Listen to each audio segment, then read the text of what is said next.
स्वाति रायना। इस शो में जरा समझेंगे ग्लोबल बाजारों से संकेत कैसे सामने आ रहे हैं, क्या आप रखे भारतीय बाजारों में अब कमाई की स्ट्रैटेजी और होगा कमोडिटी बाजार का पूरा हाल।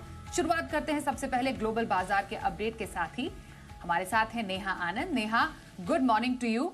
हम जैसा देख पा रहे हैं नेहा, अमेरिकी बाजारों ने तेजी की हैट्रिक लगाई है। इस तेजी की वजह क्या है और कल की ट्रेड की खास बातें क्या रही? बिल्कुल Swati, good morning to you as well. आपने सही कहा, यहाँ पर एक ट्रंकेटेड वीक है, बावजूद इसके हमने देखा है जाते जाते अमेरिकी बाजार है वो पूरे एक्शन में नजर आ रहे हैं। 3 दिनों की लगातार स्ट्रेंथ यहाँ पर देखने को मिल रही है और ये सारे इंडिसेस में देखने को मिली है। डाउ, नैस्डैक, S&P, रसल 2000 सब लगातार तीसरे दिन हमने देखा हरे निशान में बंद होने में कामयाब रहे। S&P इसी के साथ 12 दिसंबर की ऊपरी स्तर पर पहुंचा है। इंडेक्स में 44 अंकों की स्ट्रेंथ दिखी और दिन की ऊंचाई पर जाकर ये बंद हुए। डाउ की बात करें तो 220 अंकों से अधिक की स्ट्रेंथ यहाँ पर भी देखने को मिली। यहाँ पर भी हमने अच्छी खासी स्ट्रेंथ बनते हुए देखी है। 48,360 के ऊपर ये भी बंद हुआ है। नैस्डैक 10 दिन की ऊंचाई पर है, सिमिलर टू S&P, और इसमें 125 अंकों की स्ट्रेंथ देखने को मिली और 23,400 के ऊपर ये भी क्लोजिंग दिखाने में कामयाब रहे। टेक्नोलॉजी और एनर्जी शेयरों में जो आउट परफॉर्मेंस देखने को मिली है उसका पूरा सपोर्ट अमेरिकी मार्केट्स को मिल रहा है। दरअसल खबर ये निकल कर आई है कि जो मार्केट की डार्लिंग स्टॉक है एनवीडिया, इसमें मच अवेटेड जो चीन को इन्हें H200 AI चिप्स सप्लाई करने थे उसको लेकर अब इनकी तैयारी फरवरी महीने के लिए जारी है। इसी से मार्केट काफी खुश नजर आए। एनवीडिया तो चढ़ा ही, उसके साथ साथ हमने ओरेकल और माइक्रोन के स्टॉक्स में भी 3.5 से 4% की स्ट्रेंथ बनते हुए देखी। सिमिलरली एक्सॉन मोबिल, शेवरॉन की भी बात करें तो हमने देखा है कि यहाँ पर जिस तरह की डिमांड निकल कर आ रही है और जिस तरह से थोड़ा सा तनाव की स्थिति बनी हुई है कच्चे तेल को लेकर, इन दोनों स्टॉक्स को काफी फायदा हुआ और 1.25 से 1.5% की स्ट्रेंथ कल यहाँ पर भी देखने को मिली।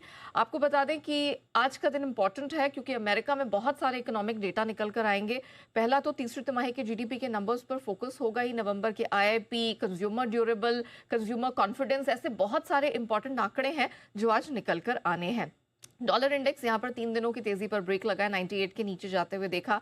10 साल की अमेरिकी बॉन्ड यील्ड हालांकि तीसरे दिन हरे निशान में बंद हुई है, 4.16% के आसपास देखने को मिली। लेकिन असली कमाल तो मेटल स्पेस कमोडिटी मार्केट में हो रहा है। सोने में इंट्राडे में हमने देखा कि $4490 के ऊपर लाइफ हाई बना है। ऑलमोस्ट 4500 के करीब लाइफ हाई बनाने की तैयारी में सोना है। पूरे $100 की स्ट्रेंथ देखने को मिली और 10 नवंबर के बाद एक दिन की सबसे बड़ी बढ़त थी। चांदी की बात करें, यहां तो लगातार तीसरे दिन रिकॉर्ड पर रिकॉर्ड बनते चले जा रहे, चाहे आप क्लोजिंग परफॉर्मेंस देखें या फिर इंट्राडे परफॉर्मेंस देखें। यहां पर हमने $69 के ऊपर लाइफ हाई बनता हुआ देखा। क्लोजिंग भी साढ़े 69 का इंट्राडे का लाइफ हाई था और 69 के ऊपर क्लोजिंग बेसिस पे हमने हाई बनता हुआ देखा। कच्चा तेल 5वें दिन मजबूत है, $62 के ऊपर निकला, ये 11 दिसंबर की ऊंचाई पर। और मेटल्स, एलमी कॉपर $12,000 के करीब लाइफ हाई बना चुका है। क्लोजिंग बेसिस पर भी लाइफ हाई दिखा। एल्यूमिनियम भले ही क्लोजिंग बेसिस पर 4 दिन बाद बंद हुआ है नीचे की तरफ, लेकिन यहां पर भी हमने 3.5 साल का उच्चतम स्तर देखा और निकल एलमी पर ये 2 महीने की ऊंचाई पर पहुंच चुका है। सो पूरा मेटल्स मैनिया यहां पर स्वाति देखने को मिल रहा है और बड़ा एक्शन इक्विटी के साथ कमोडिटी मार्केट में भी है। तो एक्शन से